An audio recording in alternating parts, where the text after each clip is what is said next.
Welcome back viewers, ladies, gentlemen, non-binaries and anyone with ears or other sound detection organs. Hope you enjoy. We are continuing with Chaos and Mayhem written by Lord Henry 7878. There is a link to the playlist in the doobly-doo. Chaos and Mayhem, a sexy space babes story part 6. The Dropkick Murphys were playing loud on the speakers as Uncle Bill and I told the gripping stories of how we got away from the perps. Well, Uncle Bill had a whole crazy story. I'd just turned a corner and climbed into a dumpster. We'd gotten free, then when we found out what happened, decided to stay over while we organized a service for Bob and Meg. It took a few days, but we were finally here. First, it seemed it was a bit of a meet and greet. Everyone wanted to know where we'd been these last few months. So, the bag comes off, and I'm tied to a chair in some unfinished building, right? Uncle Bill took a drink. But I'm only tied to the chair by my arms, because what crazy old guy's gonna stand up and fight people with a chair tied to his back, Everyone laughed. Anyone who knew Uncle Bill knew he was such a crazy old guy. So there's two eggplants yelling some stuff at me, all prickacom vatruki and the rest of that stuff. I tell them to take the dicks out of their mouths because I don't speak their fucking language. Then I stand up, swing the chair around, knocking the first perp's legs out from under her. She must have hit a table or something, 'cause she didn't get back up. Uncle Bill took another drink. But the momentum makes me go down too, so I kick the other in the knee, and she goes down too, but she's getting back up, and I still have a chair tied to my back. So I get back to my feet, and I jump. Now, I'm already hunched by the chair, so it makes for a pretty easy front flip, right? So, flip, flip, flip, and I crash right down on her, chair side down. Then I jump through the window. Bullshit. Somebody said. I will neither confirm nor deny. I responded. I had found Uncle Bill in an alley, surrounded by broken glass. But on the other hand, Uncle Bill was a firm believer in never let the truth get in the way of a good story. But enough about me. Uncle Bill said. That's not why we're here. He got up and rang the bell to buy a round for the whole bar. All right, I just bought you all a round, so you're obligated to listen to an old man for a bit. Everyone laughed. I assume we all know what happened at Grimsville Hospital. He said somberly. Bob and Meg were personal friends of mine, so I wanted to deliver them a eulogy personal. A few perps walked in. This is a bad time, Alice said from behind the bar. Out. She snapped when they didn't budge. The bouncer and a few of the bigger patrons grabbed them and threw them out on the street. Where was I? Oh yeah, I didn't know Bob and Meg for very long, mostly the last 2 months. But we all know, we of all people know, a lot's happened these last 2 months. Here. And I knew they were good people. I don't know what drove Bob to hold the hospital hostage, but he would not have done it without a damn good reason. I suspected I knew what it was, but that could come later. Anyways, this was the point where Alice started pouring the booze. I helped pass them around. We'd known each other since elementary school. Not well, she was just a girl in my class, really. Well, it sounded like Uncle Bill was finishing up. I moved my ass to get the rest of the shots passed out. Bob loved Jack Daniels, so we passed around shots of that. At last I took one for myself. This one's for you, Bob and Meg. Uncle Bill lit a shot on fire and set it aside. To the Tiernan family. We all downed our shots. Send the perps to hell. Someone yelled. The rest of the service was a blur. We all milled around, talking and doing more shots. Near the end of the night, Uncle Bill and I were just sitting at the bar. Most of the usual suspects had gone home by now. We were just sitting and drinking Boilermakers and thinking when someone came in and sat next to us. Bar's closed, Alice said as she carried some stuff to the back. Private thing tonight. I'm not gonna be a long time, the woman said. She turned to us. I was there. Sorry, what? Uncle Bill threw another shot of Jack into his beer before turning to her. The hospital, I was there when everything happened. She took my Boilermaker and started sipping it. Beer and a bump. I sighed. As Alice got me another Boilermaker, I looked over at the mysterious lady. Thanks for your condolences, but you kinda missed the funeral. Not here about that. All that respect's paid and condolences are bullshit if we just let it happen again and again. She took another sip. I'm talking armed revolution. We fight the baby killers, she added when we must have looked dumb. Sorry, what? I was far too drunk for this, and I'm sure Uncle Bill was too. Look. It's not like all-out war or anything. We all help each other out, support anyone who's actually fighting, blah blah blah. Lady. Uncle Bill groaned. Threatening violence is what got us where we are now? No, she said. The Shilvati denying medical treatment to suspected forest bandits for not having their perp-issued IDs is what got us where we are.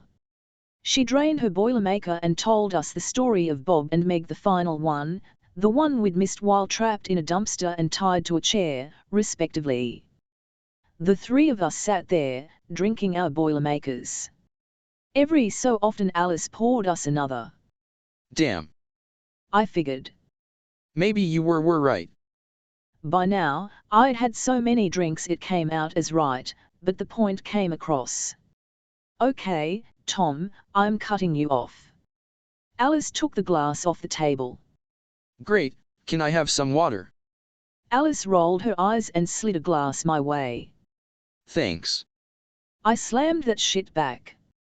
Uncle Bill threw up his hands in defeat. Okay, you win. We need to do something about the eggplants. What do you suggest? Okay, you win. We need to do something about the eggplants. What do you suggest? Well, first we need to recruit some people. An old man and Drinky the clown here aren't exactly much. BAMFs regardless. We'll think of some things. No doubt people want to join. Uncle Bill figured. But we need a way to get it out to a whole ton of people. I got an idea. I slurred. There has to be like security footage of the whole thing. What if we stole it and released it? Somehow. I added after a moment's notice. Everyone looked at me. The drunk has a good idea, the lady said. That'd get us a lot of pissed off people.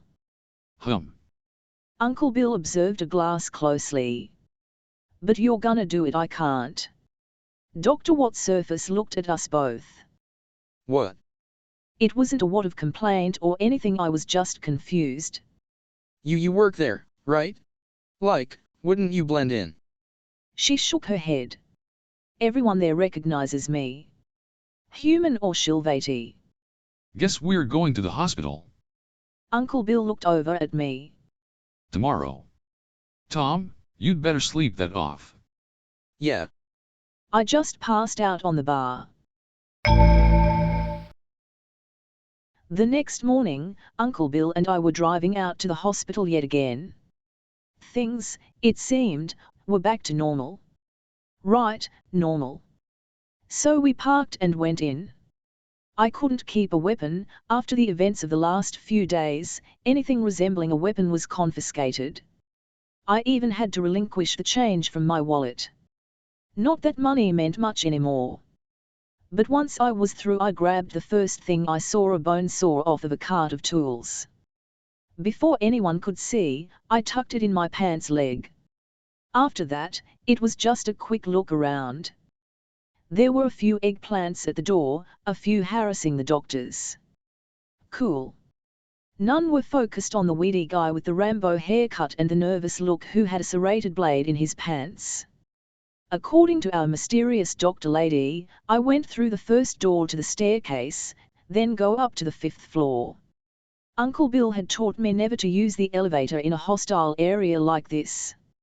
Elevators could be stopped, or lure me right into a shitload of guns. So I hoofed it and gave my legs a workout. The 2nd and 3rd floors were fine. Then I froze as I approached the 4th floor landing. 2 voices were approaching, voices with the harsh cadence of the eggplants. "Please don't come out the door," I silently begged as the voices got closer. It seemed like a good idea, so I went back downstairs and hid around the corner. "Please don't come out the door." The voices stopped for a moment, and I held my breath. Then they sounded like they were moving away, and I sighed with relief. I finally made it to the 5th floor and listened. Since I didn't hear any voices or footsteps, I tentatively stepped out. From here, the security office was just down the hall. One more look inside, and I just about froze. There was a huge perp in there. A huge perp leaning back, feet up on the desk. Seemed like she was asleep. I opened the door and crept in. Now, from what I understood, this system was old as shit, and still kept the files on DVD. The trick was to find the one for 3 days ago, and oh shit, the perp was awake.